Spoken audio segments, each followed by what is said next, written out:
welcome back. It's Christine again with the Artist Pod, and today we'll be talking about how to use the clone stamp tool in Photoshop. So, let's get arting. Alright, so the clone stamp tool, it's this tool right up here. There's a couple different options. I never really used the pattern stamp tool. I've only ever used the clone stamp tool.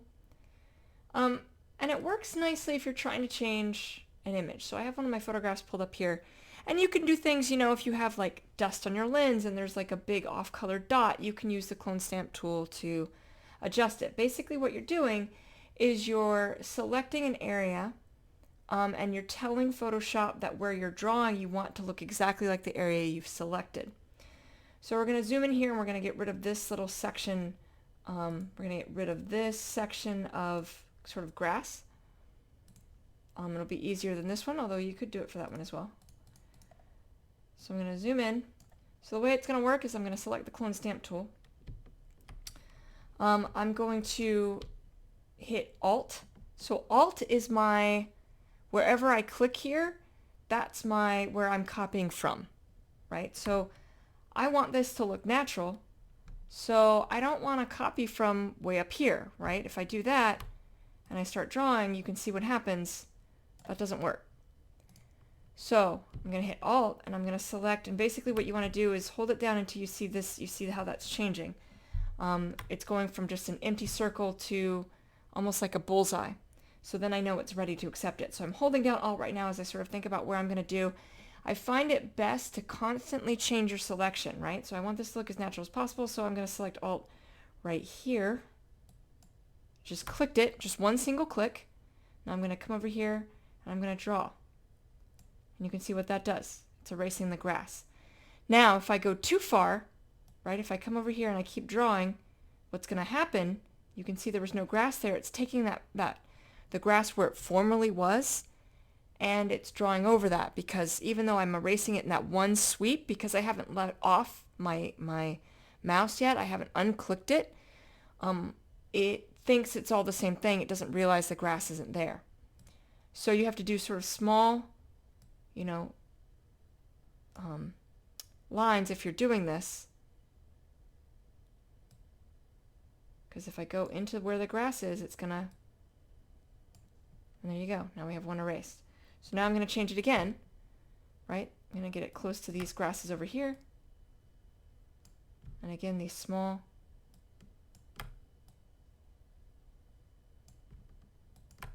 changes, because you don't want to go so far that you lose shadowing or even different shades throughout an image. I mean, there's probably thousands of different shades in the sand, and you don't want to go that far, right? So I'm always mindful, right? If I want an edge where I have this lighter sand color, I'm going to come up here to this lighter sand color and come down here and maintain that line.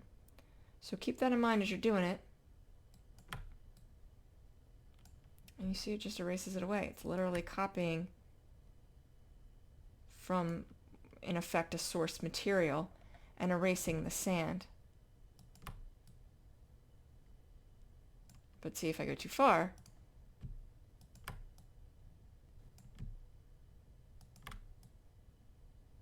so it's easy to want to go too far, but to make it look good, you've got to do subtle motions, subtle movements to sort of erase it out. And again, I could come down here and like swoop it, and it might not be as noticeable with sand. I might be able to blend this in nice and neatly. However, on some images that's going to make a difference, right? And so even that actually works nicely to erase it because it's the nature of sand. But if you really want to blend it nicely, I'd recommend going close to where it is and erasing a little bit at a time.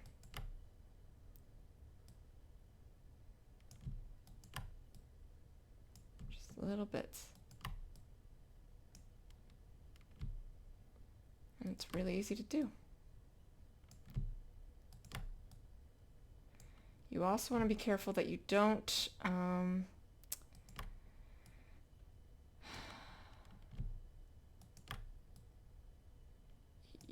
want it to look too much like the same, right? If I'm constantly taking from like this area, right? Let's do this a whole bunch of times. it'll start looking connived because it looks like the same thing over and over and over and over and over and over and over again. So I'm always careful about that as well. And then up here, right, we have a little bit of a hump. So now I'm going to the sand above it. I'm pushing down. Sometimes you got to be careful on how that blends.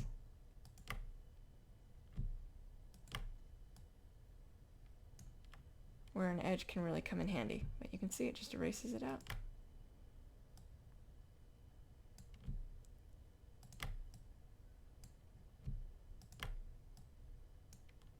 As if it wasn't ever there.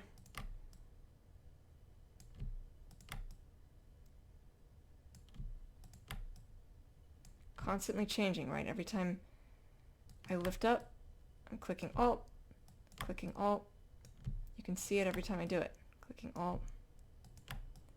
Getting a reference point near where I'm changing. Always.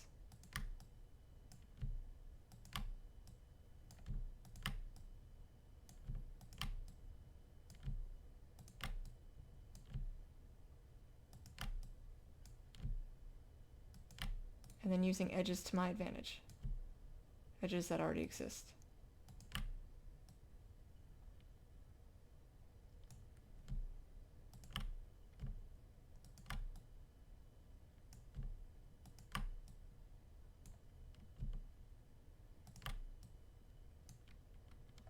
Right, and then, you know, you basically change that landscape. Right, this is where it started. And this is where we are now.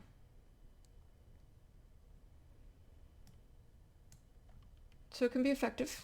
I'm going to do just a little bit more, and maybe, you know, maybe I think the white sand's a little much. I can certainly cut that through.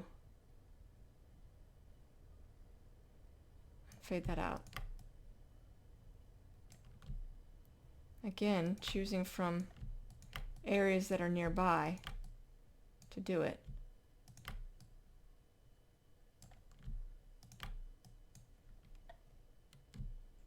Right, let me just erase all that white sand as well.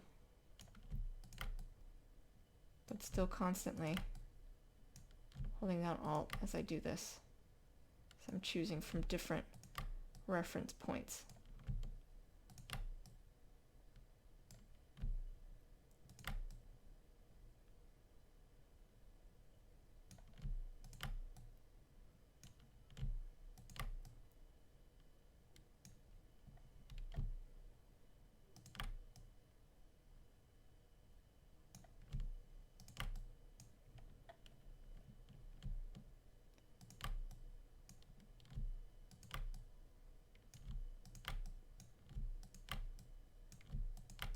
You can hear how much I'm doing that. At least I think you can probably hear me clicking down and releasing it. And I am just using my mouse for this.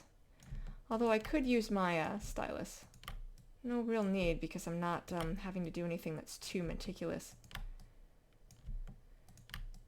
So this is just with my mouse and Photoshop.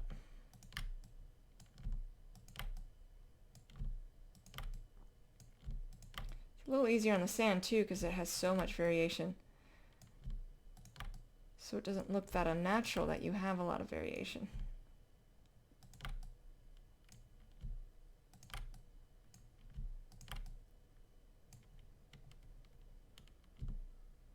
But I need to be careful that it still looks natural.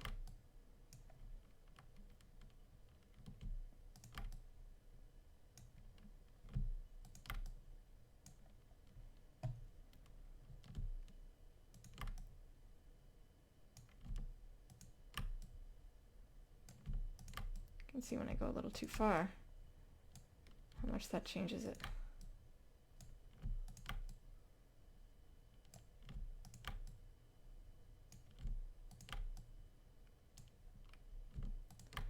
But I also need to constantly take a look at where I'm pulling from. Just like I mentioned before, I don't want to end up repeating the same spot over and over again. So changing that angle because I'm drawing into an area from behind it, and as I do that, I'm only repeating the same spot over and over, so I have to be careful about that.